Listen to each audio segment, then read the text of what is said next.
Hey, by the way, tonight's game, New York wins that outright. You know he's on top. Million subs, he never gonna flop. Out of Chicago, where the streets don't sleep. Betting on games, making cash real deep.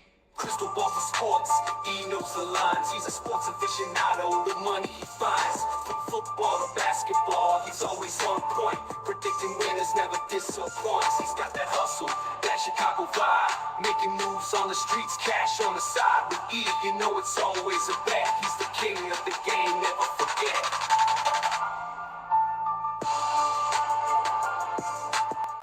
Hello and welcome to the Etoft21sports Show for May 27th. How's everyone doing? My name is Erik. I'm the man behind Etoft21sports. Absolutely loaded episode for you today. My boy Jake, aka Money Badger Jake, is this week's special guest. We're going to share our bets for tomorrow. Plus, Gino will have his horse racing bet of the day from Santa Anita Park. Before I get all that, I'd like to say thank you to the sponsors of the show, justouttennis.store. Go to justouttennis.store. Use promo code ETOFT21 for 10% off. And ProphetX. Guys, I really feel that this peer-to-peer betting exchange, this is going to be the future of the sports betting industry, because I really think FanDuel and DraftKings and all these books are really going to start to limit what you're able to do. So you got to get involved with this peer-to-peer stuff. Go to ProphetX, download the app, use promo code ETOFT21 to get 2% back for your first month. Now, let's see what my boy Gino has cooking for us over at Santa Anita. Best bet for this week is going to come at Santa Anita on Saturday. We're going to look at race number 8. This is a 6-furlong race on the turf course. What I'm looking at in here is the number 5, Ellie Moore.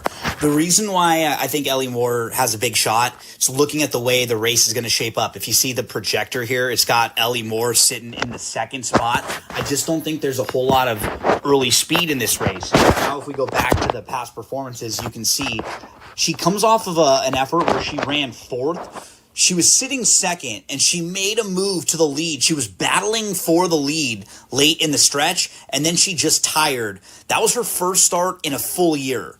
So she really needed that race. She had every right to fade and get a little bit tired. The couple races she has at the same level, she's run really well, and a few of them were followed by layoffs. Now that she's making her second start back after a year off, I think she's going to be a little bit fitter. She could sit close. She'll probably sit right behind Frog, and she could be a little bit fitter now, cutting back, making her second start back after that year layoff. Ellie Moore going to be the play in race number 8 on Saturday at Santa Anita. Good luck. Make sure to give my boy Gino a follow at It's Me Gino B. He's doing great things at drf.com. Make sure to check out drf.com for some great sports book bonuses. Now let's welcome my boy Jake, aka the Money Badger Jake, on social media to the show. Jake, how you doing today, my man? I'm doing good, man. How are you doing? I'm freezing my ass off. It's supposed to be summer here. It's like freaking 40 degrees here in Chicago. I have had my heat on. I counted out 7 nights so far in May. That should not be happening, dude. Yeah, well, I was just up in the Catskills, New York for a family reunion. We do it every Memorial Day weekend. That's why I honestly didn't get any plays out this weekend, just because I was up there with my family and everything. But it was like 45 degrees and rainy all weekend. I think we were happy when it was like 52 and the sun came out for an hour. And I don't miss that. Oh my God, man. It just amazes me. It amazes me. But I went home. Like I'm in the Chicagoland area. I drove back to Michigan. There's this place like New Buffalo. It's right over the border on Michigan, right on, Lake Michigan. There's this place called the Beer Church. And what it is this guy bought a church, turned it into a brewery, went over to Italy, learned how to make pizza, brought over an Italian pizza oven. From Italy? From Italy. Wow. Dude, this place, dude, I was amazed at how packed it was. I rolled in and I was like, hey, you know what? I'm just going to take a beer. I'm going to order a nice little sandwich. Guess how much one beer and a sandwich was, dude? Do I have to take an actual guess? I'll say $16. 30 bucks, man.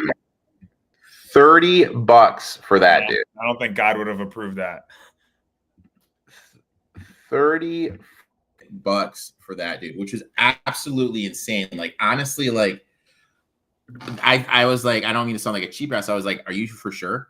So for an Italian and a freaking how big beer, is the sandwich? $2. Just like a normal like sub, dude. It wasn't even a foot long at fucking Subway, dude. Wasn't even a foot long. If I'm paying that much for a sandwich and a beer, I better get drunk off that one beer, and that sandwich better keep me full for 2 days. And the thing is like, Michigan breweries are great because you never know what the fuck you're gonna get. Like, I posted up at the end of the bar. Next thing I know, on one side of me, there's a freaking golden retriever, and the other side of me, there's a 5-year-old kid. That was my bar scene on Michigan. And yes, I did stop at a bar on my commute home, but always an experience. Nice. Let's jump right into it. Each are a takeaway, both focusing on the association. Why don't you start us off with your takeaway, my friend?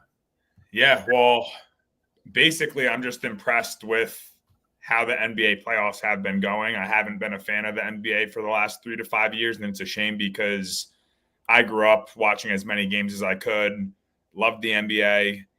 I think we can all agree that the regular season isn't really the best. I know personally, I took off from the end of February until the playoffs betting-wise just because I couldn't even stand watching it. I couldn't even stand trying to handicap it. But, I mean, these playoffs from round one, even up until now, they've been impressive. There's been some good basketball being played. I think what I'm most fond of is we have 4 teams right now that are left that aren't like the Celtics and the Warriors. And therefore, I mean, you can consider the Knicks, Pacers somewhat new, but new in the last decade or so to the playoff scene and this deep into it. So, I'm just impressed with the NBA as a whole and the playoffs specifically.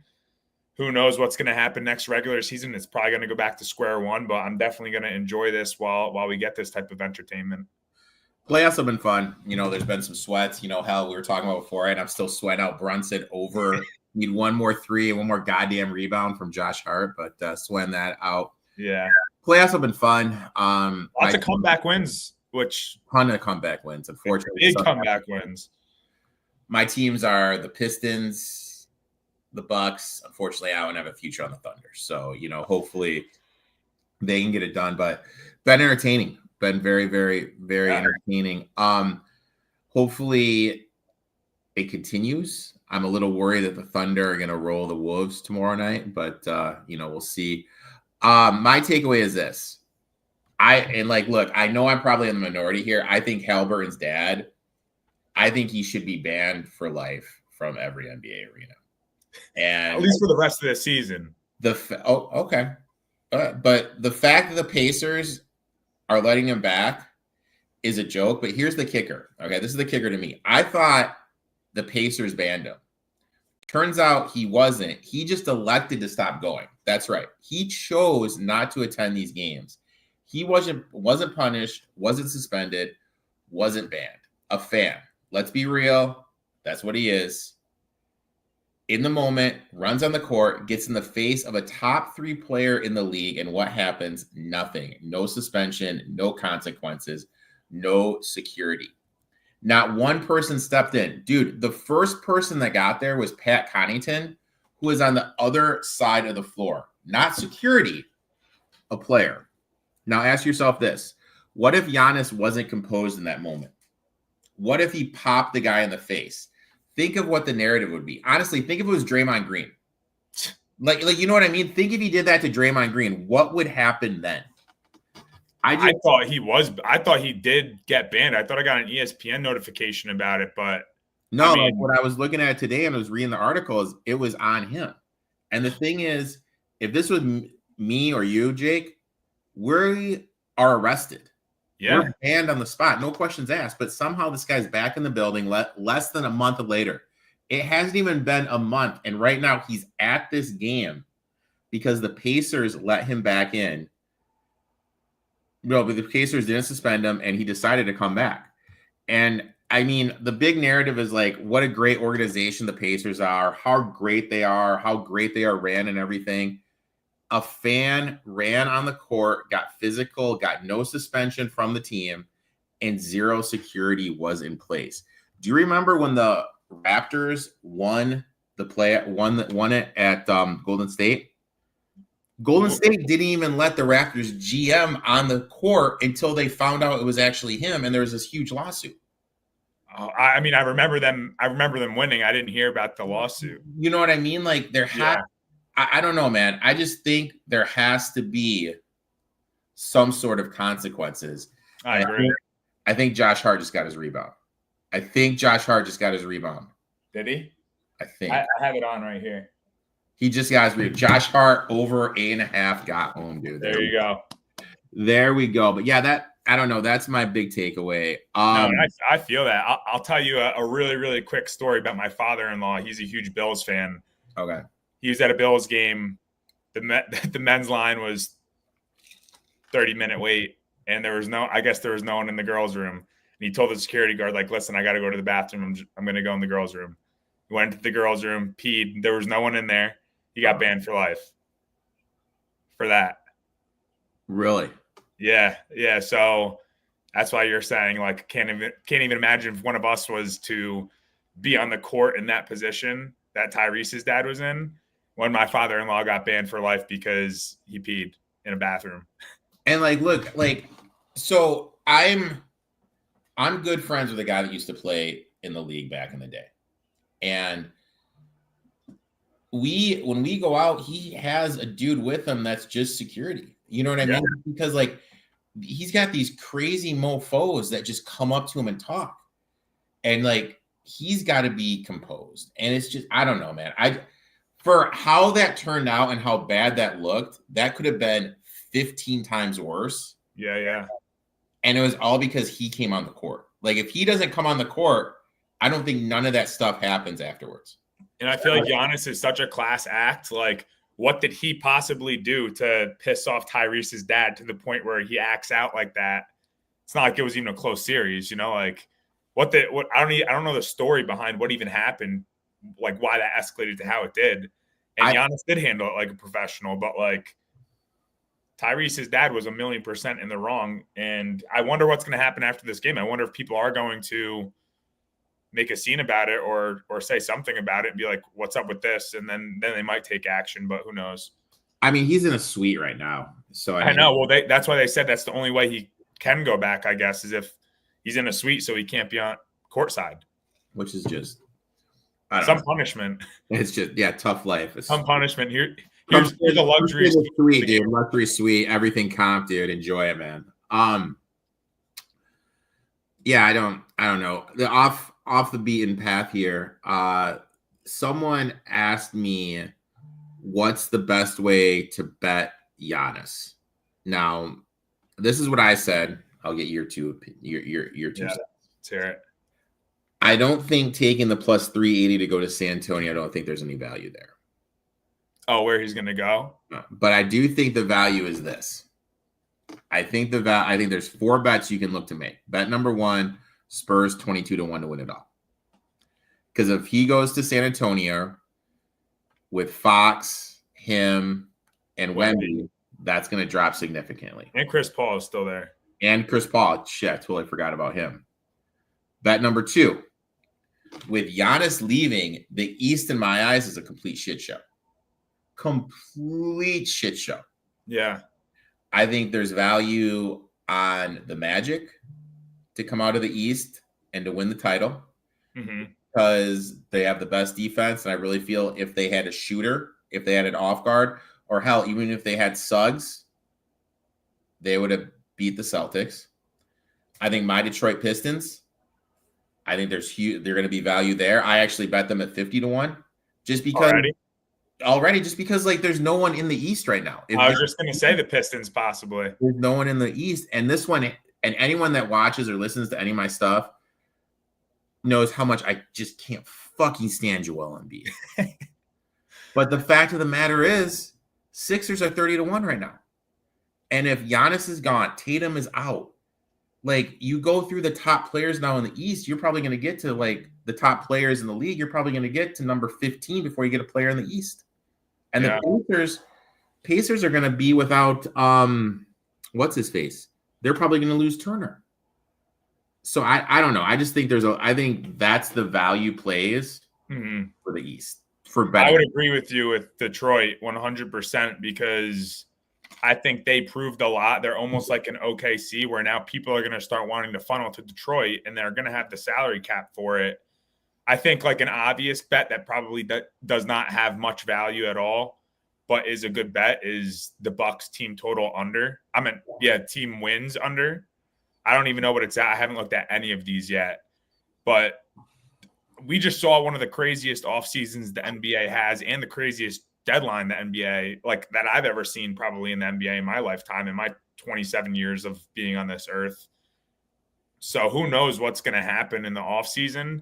There's been so much movement, but the young talent is absolutely off the charts. Like these young guys that are on rookie contracts still, that's why and these teams are good. Look at the Pacers. Like I'm a Knicks fan. Mm-hmm. I like the Pacers. Like I don't bet with my heart. I bet with my brain. I had the Pacers plus 4.5 in game 1. So I do. It doesn't affect my plays, of course. Yeah. I like the Pacers as a team. I liked them last year. I liked them ever since Tyrese came in and started balling and didn't make the All-Star break and everyone was talking shit about him. And I was like, watch this kid come to life in the next couple of years on a little revenge tour. And he's done exactly that. But honestly, I can't even put any value. I have nothing to say on the future or next year, just because I haven't even looked at any of those like value plays that you've been looking at. But now I'm going to have to because you're dangling the carrot. You got to get in front of it. Cool, Kev. What is up, my friend? Erik, you still on the diet. So, dude, so this is completely off band from sports. And like you and I haven't caught up in a little bit. So I was dating this girl and like we were talking, like literally we were talking on Saturday. Okay. And we decided on Monday we were going to start Whole30. Okay. So that is like, you know, you can't have no processed sugars, no dairy, no alcohol, no caffeine, no grains. So talked on Saturday. We're going to start on Monday. Sunday, fucking World War III happened. And we are no more. We parted ways. And me being me, I was like, fuck, you know what? I'm just going to do it, dude. I'm literally. Oh, nice. Good for you. So I did Whole30, 30 days. I ended up dropping, what was it? I forget how much it was, 20 some odd pounds. Okay. In 30 days. I kept doing it. Like I told you about that Italian sandwich I had. That was the first bread I had in 50 days. I am now down 31 effing pounds. Dude, I'm telling you, man. Whole30, dude. I'm telling you, I did on a dare. I was spite from the ex-girlfriend. I'll tell you what, I'm still doing it, guys. Do it for 30 days. I'm telling you, it's easy. He's gonna come running back once you're down 40 pounds. You'd be like, oh wow. Oh, dude, no. Good now. Dude, I'm telling you, man. I have broke up over some weird ass shit before in my life, but this just takes the fucking cake, dude. I mean, like, takes the cake. Cool Cup. Wolves and Pacers finals. Look, man, I think this is the Thunder's to lose. I think it would take a melt job from the Thunder, man. Yeah, I was really hoping to see the Wolves Knicks just because of the blockbuster trade that they did. I mean, watching Obi Toppin play them now too is kind of like a bittersweet, but that would have been pretty cool seeing Julius Randle, Dante, all those guys, Karl Anthony Towns, like come together in the finals, but it doesn't look like that's the path we're taking. And here's the thing with the Pacers. I was looking at their effective field goal percentage. I think it was like 57%. Like that's not sustainable. It's not 7%. The Thunder historically have been good defensively. Let's talk some bets, man. Let's get into it. Before we get too much into the basketball series, my best bet is on that game tomorrow. So let's start off, and I'm not gonna lie. I was literally starting my notes, and this was on the top of my bets, but you beat me to the punch, my man. Oh, Rays minus money line. Awesome. Yeah. So yeah, let me get this thing started. I did take the Rays money line. You can get it at minus 110 pretty much anywhere. I put 1.1 units to win 1 unit. Really, it's coming down to Pablo Lopez. He's been pretty good away, but I still don't like his numbers during the day and versus lefties, which Tampa is expected to have 5 in their lineup. So more lefties than righties tomorrow. And these Tampa Bay bats, they finally caught fire. They're 9th in batting average in the last 15 days, and they're 2nd in the last week in batting average. That's not including today. I know they didn't do too great today. I think they still had 6 or 7 hits, but they only put up 2 runs. And then Drew Rasmussen is on the mound, and this is where the value for Tampa comes into play. This is why I really love them, is he's just been elite all season. He will shut down this Minnesota lineup that has really been struggling. They're 18th in the last 15 days in batting average, and they're 30th in the last week, dead last in batting average in the last 7 days. So I don't see them lighting him up by any means. He should have no issue shutting them down. I think Pablo Lopez, he's going to have his struggles against a hot Tampa lineup. And both bullpens are pretty good, but Tampa does have much more availability. And they're on they were on a 6-game winning streak. So they're 6-1 in their last 7 now. Because they did just lose today, right? Yeah. Yeah, they lost. But I'm still going to take the hot team with the hot bats, with a stud on the mound over struggling bats and a pitcher that has been pretty good, but that has also shown signs of shakiness in these specific splits. So getting them at pretty much regular juice, minus 110, I'll take it all day. So I'm putting a unit on them. Me and my buddy David talk about this all the time. One of the best angles in baseball is just betting teams to avoid a sweep. And I think, like, if you've done it the last 20 years blindly, you're at just 4% ROI. Oh, here we go. Erik in his Brazers physique, ready for that new talent. Yes, I am. Cool, Kev. Devin, let's go. The GOAT Money Badger. Gavin, what's up? Appreciate you tuning in. Devin. First Brunson still needs 1 more 3. I think so. I don't even know, dude. I kind of lost track of what was going on. So Sports Facts is saying, can Brunson get just 1 more 3? My bet, and look, I am going to this bet, and there's certain people I absolutely effing hate betting on, man. Just hate betting on. And Julius Randle is one of them. I am betting Julius Randle over, Jesus Christ, 16.5 points. Now, I say it all the time. Gambling is about what? Buying low and selling high. And that's exactly what I'm doing with Julius Randle. When we look at this playoff run, Randle's lowest point prop prior to today was 17.5, and that was game 2, first round against the Lakers. In this series, when you look at his player props, 19.5 player points, 19.5 in game 1 and 2, 18.5 in game 3 and 4. Now he had one bad game where he shoots 1 to 7, stops being aggressive, kind of checked out mentally. The line dropped to 16.5. That's a full 2-point adjustment based on one performance. That's a buy low spot if I've ever seen one. Randall's gone over 16.5 points in 2 of 4 games this series. More importantly, he's gone over 11 of the 14 games this year. The series for him has been a classic zigzag for him. Good game, bad game, good game, bad game. He's due for a bounce back. When you zoom out, Randle went over this number 48 of 69 regular season games. After failing to clear 16.5 in a game, he has averaged 19.6 points and went over in 16 of those 21 follow-up games during the regular season. Another worthy point, the Thunder didn't change anything up defensively in game 4. He just missed shots, plain and simple. With the season on the line, expect him to be aggressive from the jump. This is the lowest point prop he's been all season. I went back. It has not been this low all year. And this is for a guy who's averaging 15 shots a game in the playoffs, 50% from the floor, 37% from deep, 87% from the line. Jesus Christ, Julius Randle over 16.5 point is in an elimination game too. I couldn't. I have to bet, man. I have to bet it. And I freaking hate it. I couldn't agree more, dude. Just knows when I have dollars. Yeah, it's just feels that way. It's just one of those ways. Like, you know what I mean? Like my boy Brunson right here. Like 2 threes, starts out 2 for 2. Still grinding, dude. 0 of 4, dude. 0 of 4. So let's keep it going, dude. We are going to go to your second bet, my man. And I have a bet in this game. I love this bet, dude. Cool. Well, let me get into it. I'm taking the White Sox Mets first 5 under 4.5. I got that at -115 on Hard Rock Bets. I think at the time you can get it on MGM for at -118 as well.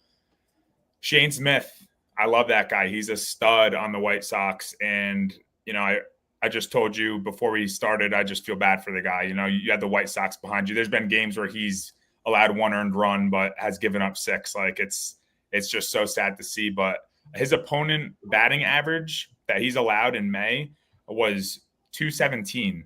In April was 200. So he's been lights out for 2 months straight, really all season. And this was versus good bats. This was versus Seattle, the Cubs, Miami, Kansas City. Those were his last 4 games. And all of those bats are better than the Mets in my eyes. I mean, I think these Mets bats, you came into the season thinking they were going to be a lights out lineup, and we're still just waiting for that to happen. Yeah. And I've been done waiting for that to happen in the last month or so. I mean, if they're going to keep getting priced a little higher, I'm going to keep playing unders.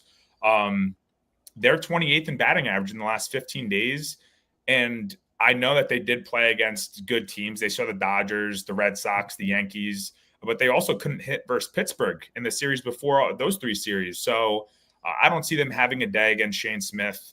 And then on the other side, the Mets have Griffin Canning on the mound, and he does struggle away and at night. But this game is at home and during the day. At home, he allows only a 195 opponent batting average, and during the day, only a 213 batting average. So I see him shutting down this Chicago lineup. Their bats are not good by any means. I think we all know that. And he's also seen some good bats in his last 4 games. He saw the Dodgers, the Yankees, the Cubs, in Arizona. So all bats that are much better than this Chicago White Sox team. I'm not taking the full game just because I have zero trust in the Chicago bullpen. The Mets bullpen is obviously very good. The only reason the Mets are 32 or 33 and whatever is because of their pitching. I just don't trust Chicago. I mean, I could see them giving up like maybe 4 or 5 runs in the later innings. So keeping it on the first 5 under 4.5. I'm shocked it's even this high, to be honest. I thought it would be like 4, maybe 3.5 at plus EV. But yeah, White Sox Mets under 4.5 in the first 5. Yeah, I completely agree with my boy Smith. I'll skip to this, but I took the White Sox plus 175 for the first 5. I saw Shane Smith in person. Don't be too jealous. I went down to Marlins White Sox. Down in Miami? No. Down okay. Actually, I was going to say. Froze my ass off, dude. It was so effing cold in that stadium. But besides the point, I absolutely love this kid. One of my favorite young arms in baseball right now. And I'm really getting Brian Wu vibes here from him. This kid, best kept secret in MLB, 2.36 ERA, 1.11 whip on the season. When we just look at his last 3 starts, he's even better. 2.25 ERA, a 1 whip. What makes him special is his fastball, throws the 4-seamer 43% of the time. It's elite, +7 run value, which puts him in the 92nd percentile across the league. Overall pitching value is +8, sitting 90th percentile. Just high-level stuff.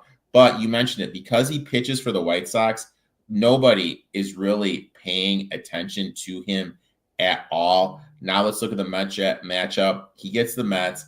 And this lineup, you mentioned it, has been brutal against right-handed pitching lately over the past week. So I did a smaller sample size than you did from the 15 days. Last week against righties, 27th in runs, 22nd in batting average against righties. That's just not getting it done.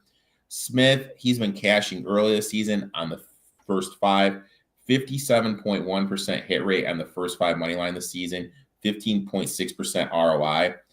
And for the year, the White Sox. Are you ready to get blown away, my man? You're hitting at it earlier. Yeah. 4th best ROI on the first 5 money line. That's a trend I'm happy to back. You mentioned Griffin Canning.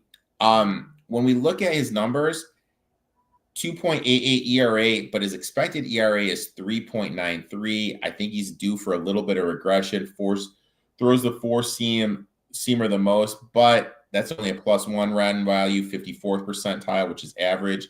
White Sox have projected 7 hitters with a positive run value, against the 4-seamer. So I think they're going to be able to do some damage. Plus, when we look at Ganning's last 2 starts, 1.62 whip, 5.63 ERA, average exit velocity, 91.5 miles per hour. So that means guys are able to get around them. And here's the kicker. The White Sox for the past week, 12th in batting average, 10th in runs scored against right-handed pitching. Trends, the matchup, the price, all point me in one direction, man. I'm taking the White Sox here, +175. Give me my boy Smith, man. Absolutely love this kid, dude. Let's see it. Let's see a 3-0 first 5. 3-0 first 5. You called it here first. Make sure you clip it when it happens tomorrow. Then live bet it. It was funny. Last year, Erik Friedy was a god on the first 5 money line. A god. And it was just always the bet. Take him first 5 and then live bet him. Looks like Towns just went down. I may have grabbed Hart 20-1 leader. So if Towns goes down, my 20-1 rebound leader from Hart has some legs. Look at me. I'm such a dick. I don't even worry that his knee's completely fucked up. Probably just tore his ACL, but I'm not even fucking worried about that. You know what I mean? Yeah. Gambling's totally turned me into money, dude. Gambling's totally turned me into dick. Well, back to the Shane Smith really quick against the Cubs. He gave up 6 runs and only 1 of them was earned. Like the poor guy.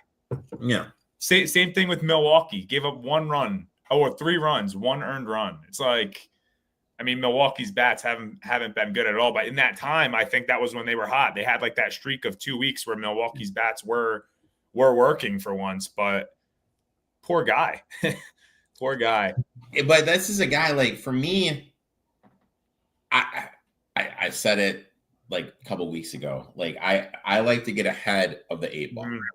Yeah, I like to like look at teams that I see are going to see value next year in the future. Like not this, like last season, I was like, okay, you know what?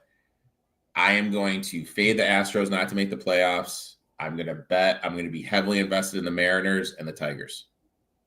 And then the year before that, I was heavily invested in the Tigers. I got a nice ticket on Wu to win the Cy Young because the Bulls all lights out. I don't think it's going to happen, but anyway, I'm going to bet the White Sox to make the playoffs next year. They got some serious young talent coming up. And when you play in a division like the Central, can you really trust the Guardians, the Royals, the Twins? Hell, I'm a Tigers fan. Cleveland, maybe Kansas City here and there, but I feel the same way about the Athletics, honestly. I said it last year and the year before. I said Athletics are going to be decent in the next couple of years. I liked how JP Sears was pitching. They got a couple other pieces. They're hitting this year. Mm-hmm. That 24 wins, I think. 23 wins, something like that. I mean, Towns went down and literally Josh Hart just stood there, dude. And he's not coming out, dude? He's staying in? Jesus, dude. I'll tell you what, dude. He gets a lot of shit, man. But for him to be out there after that, that takes some guts, man. Props to him, dude. Props to him. Was he shoot? Was it a foul? Is he shooting? No, I think it was just an offensive foul, dude. I think it was just an offensive foul. I didn't know if they were in the because if they were in the bonus and he had to go shoot and he couldn't shoot, then he couldn't return to the game at all. But he made it seem like he tore his meniscus and ACL. Wow, Brunson's going to get it in these last 2 minutes. I guarantee it. Dude, he's not shooting at all, man. He's not looking to shoot at all, man. He's just looking to drive. All All right, let's get it going, dude. Your next bet, you are going to the Under team total under 114.5. Call me crazy, but this is actually my best bet tomorrow too. So giving this out for free. Usually you can only get it in the Better Process Discord. Putting 1.58 units to win 1.5. So I got this at minus 105 on BetMGM. Really, I just think the defense is due to show up on both sides, honestly. And I'll get into why I didn't take the full team, the full game under in a second. But OKC at home, best defensive team, best defensive efficiency at home. Minnesota away has the third best defensive efficiency away. I mean, they're overall a good defensive team. At away, they're even better. And Minnesota's pace, they've played at a slow pace all season. Away, they have the 24th ranked pace. So they're going to be moving slow. And I do see OKC winning this, unfortunately.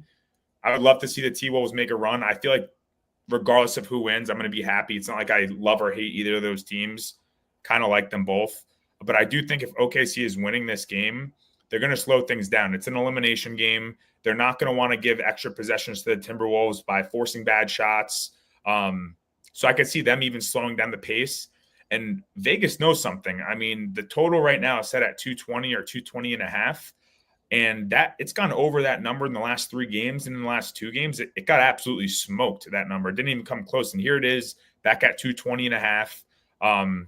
So I think that's a little sketchy. I think Vegas knows a little bit. They know that it's going to be a lower scoring game. And honestly, I liked this matchup for Minnesota going into this series defensively. And I'm shocked that they've played so poorly defensively. I think it just goes to show how good OKC is.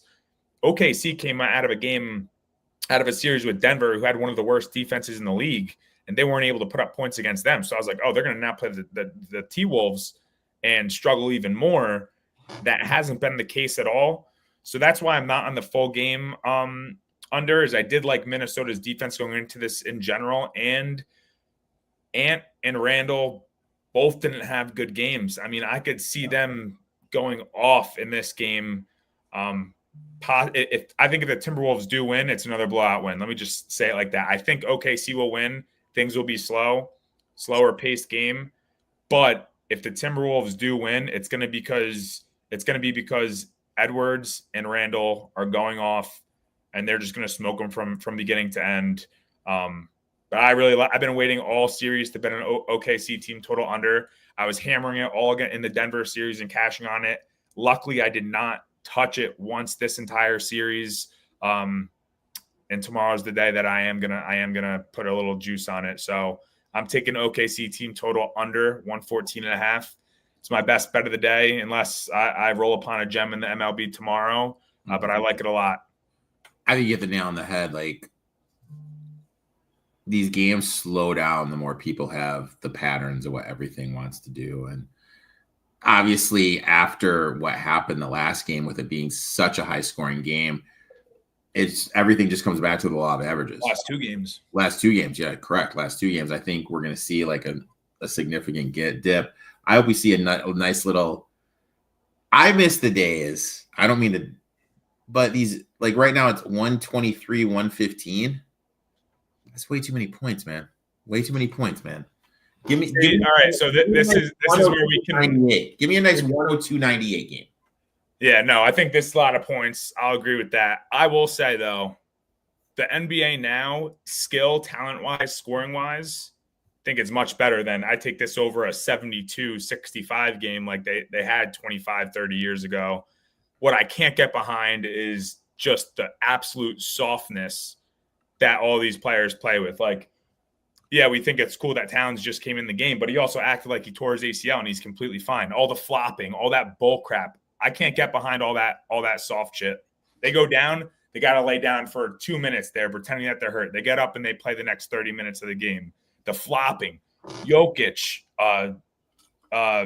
what's his face? Obviously LeBron, but Doncic, like all Luka, all these guys. Yeah, they all flop. Like, Jokic is not getting knocked down by Josh Hart on a screen and flying 3 feet. I'm sorry, that's not happening. So that stuff I can't get behind, but I do enjoy the skill that has come with it. I'd rather watch this than a low scoring game, but maybe that's just my personal opinion. Dude, Brunson did not attempt a three. He attempted 1-3 in the second half. Over now. Obi Toppin just hit a 3. 1-3. Oh, dude, I'm like a minute and a half ahead of you, dude. Yeah, you probably are. I got it. Yeah, dude, Mr. Frontrunner, Tyrese Halliburton. All right. My final bet is I am going to the West Coast. Let's talk about the Angels and the Yankees game. I'm taking the over here. Let's look at the Angels first. Their offense has quietly been in really good form over the past week. 4th most runs scored in baseball, sit at 14th in batting average. Set to face Clark Schmidt, a righty. The Angels, when we kind of dwindle it down even more against right-handed pitching, 5th most runs the past week, 14th in batting average. When we look at Schmidt, he's really struggled this season when he's been on the road. 6.75 ERA, 1.57 whip. Kind of crazy that every single start has gone over for him this year, except when he started at Colorado. That was the one game that didn't go over when he was on the road. When we dig a little deeper, Schmidt has a -2 run value on his pitches, 30th percentile in MLB, not ideal. Leans heavily on the cutter and the sinker. Might be a problem against the Angels lineup. 6 of the Angels projected starters tomorrow have a positive run value against the sinker, match up pretty well. Zooming out, Angels are hitting the over 56% of their games, 6.3% ROI. Now that's another positive data point. Flip side, Yankees will be facing Kenichi. At first glance, numbers look good. 3.17 ERA. Advanced metrics suggest a little bit of regression is coming. Expected ERA 4.59. He has stranded runners at an unsustainable 83% clip. Only a matter of time before he gets hit hard. I feel this is going to be the spot. Offensively, the Yankees are heating up too over the past week. 11th most runs scored. When we isolate them against lefties, 5th most runs scored. Kenichi relies heavy on the fastball and slider. Yankees lineup is built to handle that. All 9 projected starters tomorrow have a positive run value against the fastball. 4 of them graded out well against the slider. Kenichi 8-2-1 this season to the over, 47.2% ROI. Put it all together, we got 2 productive offense, 2 pitchers with red flags, solid trends point toward the over. This total is just way too appealing to me not to take it. So I'm going to take over 8.5 in the Angels and the Yankees, my friend. I'm a Yankee fan, and I couldn't agree more with you with Clark Schmidt. I'm pretty sure I had to pull it up. It's not a large sample size, but he's allowing a 438 batting average to this Angels lineup for the guys that will be in that lineup tomorrow. So it's also on your over side. So hopefully they can get it done, dude. Towns is still messing around with his knee, dude. It's like, dude, Triple H is here, dude. Triple H. I think he just in the box with Mr. Halliburton. Courtside. I think he just dabbed up Halliburton, dude. He's probably sitting in his dad's old seat. There goes the Knicks until there he is. Yeah, I guess I am a little bit behind you. I just saw Triple H. He didn't dap him up, but he gave him a proper handshake. Give him an old school Greenwich handshake, dude. Yeah. Can Brunson get a 3 here in this last possession here? Let's see what happens here. Nope. Just throws it straight ahead to Shamit, who just hits nothing but glass. And I had a future on the Knicks and the Timberwolves and the Clippers. Gone. I have the Thunder plus 950 on one book. I don't know what fucking book I have it on, but I have them at plus 950 on some. Eric, I only had them to win the Eastern and the Western Conference Final too, not even the NBA championship. They couldn't even get it done. They made it there. Couldn't get it done. I have Towns at I think 30-1 to win the Larry Bird Award, which obviously isn't going to happen, but we can hope. Jake, I'd like to thank you for taking time out of your schedule, coming on, talking a little sharp, little bets. Thank you. Why don't you tell everyone where they can find you on social media, my friend? Yeah, I'm only on X, and I release 1 to 2 free plays every day on there. Use that, follow me, know that I usually do so. And then I'm part of the Better Process team, We have a Discord. It's $5 for the first month to go try us out. There's 5 cappers in there. We share data sheets, so our community can judge based on the data that we have for you to make your own picks, tailor our picks. I'll tell you this much, it's definitely worth the $5 to join. So you can go to my bio. It has all the instruction there and in my pinned tweet on how you could join the Discord. And yeah, so you can get all my plays in the Discord. You can get all my free plays right over X, and that's how you can find me. So just to put it in perspective, okay, $5, you're going to get what 5 different people think, right? 5 different cappers plays. You are going to get data sheets where you can like look at and you can see how much it is. Yeah. And how long is that? How long is that $5 good for? 30 days. The first month completely free. Then it goes to $24.99. So basically what I'm telling everyone, don't go to Starbucks for 2 days. Take that $5, sign up. Yep. Let my boy show you what he can do for you. Lay off the Starbucks for 2 days and let Jake show what he can do for you. Well, nowadays I think the coffee is $5. So just lay off for 1 day. And yeah, I mean, I've said it once, I'll say it before. If you don't win the $5 back in the 30 days, I'll personally Venmo you your $5 back. That's how confident we are that we profit. I think one important thing that I should add is we have a main card as well. So if you don't want to go in there and tail every single capper's individual plays, I get that could be a lot. We have a main card where all of us share our favorite play of every single day. That's profitable. So that is a nice little way to get a little piece of the pie for everyone. But yeah, we share win reports. We share MLB data sheets. We have home run models, all that stuff. What is it? Starbucks hot chocolate is $10 these days. See, that's what I'm talking about. 1 day. But I mean, getting a hot chocolate at Starbucks, I didn't even know they sold that. But yeah, no, tons of value in there. It's $5. We wanted to make it super cheap to let everyone give it a try. If you hate it, you can leave. But it's a good community. We're profitable. We have fun in there. We give you data to make your own plays and data that you don't have to go and find yourself. So it's worth the $5. And you have my word. If you don't win $5, I'll send it right back to you over Venmo, Cash App, Zelle, whatever you want. You name it, I'll send it back to you. Hasn't happened yet, so that's a good thing. Make sure to check that out. Make sure to give my boy a follow, and we'll be back next week. Best of luck in your bets, man, and we'll talk soon, my friend. You too, brother. Thank you.